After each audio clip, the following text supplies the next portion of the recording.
Rajkot municipal કોર્પોરેશનને આજે 51 વર્ષ પૂર્ણ થયા અને 52મા વર્ષમાં આજે રાજકોટ મહાનગરપાલિકાનો જ્યારે પ્રવેશ થઈ રહ્યો છે ત્યારે આજના શુભ દિવસે રાજકોટ મ્યુનિસિપલ કોર્પોરેશનનું દર 2 મહિને મળતું જનરલ બોર્ડની આજની બેઠક હતી।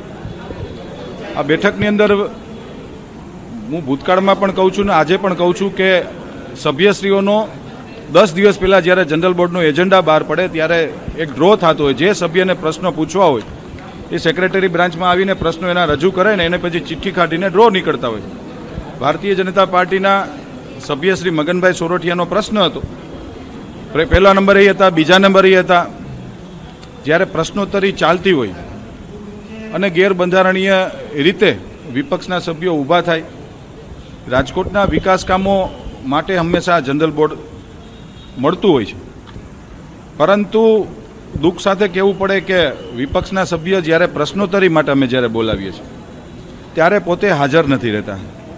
એ આખી વહીવટી પ્રક્રિયામાં પોતાની ગેરહાજરી હોય છે, સમય એની પાસે છે નહીં, માત્ર જનરલ બોર્ડમાં આવવું અને મીડિયાની ફ્રન્ટલાઇનમાં રહેવું, આ સિવાય કોઈ વિકાસ કામની એને રસ નથી। માત્ર એક પેપર ટાઈગરની જેમ વિપક્ષના સભ્ય આવે। દુઃખ સાથે એ પણ કહેવું પડે કે કોંગ્રેસના 4 સભ્યો છે, 4માંથી આજે 2 સભ્યો હાજર રહ્યા હતા, પૂરા સભ્યોનું કોરમ પણ હચવાતું નથી। અને જ્યારે માન્ય કમિશનરશ્રી જ્યારે વિકાસ કામોનો પ્રશ્નનો જ્યારે જવાબ દઈ રહ્યા હતા, પ્રશ્ન પણ ખૂબ સારો હતો, પરંતુ એને રોડા નાખવાના વિકાસ કામો માટે નહીં પણ વ્યક્તિગત પોતાની પ્રસિદ્ધિ કેવી રીતે થાય એના માટેનો આજે એણે હોબાળો મચાવ્યો, એટલે માન્ય અધ્યક્ષશ્રીની સૂચનાથી એને બહાર કાઢવામાં આવ્યા।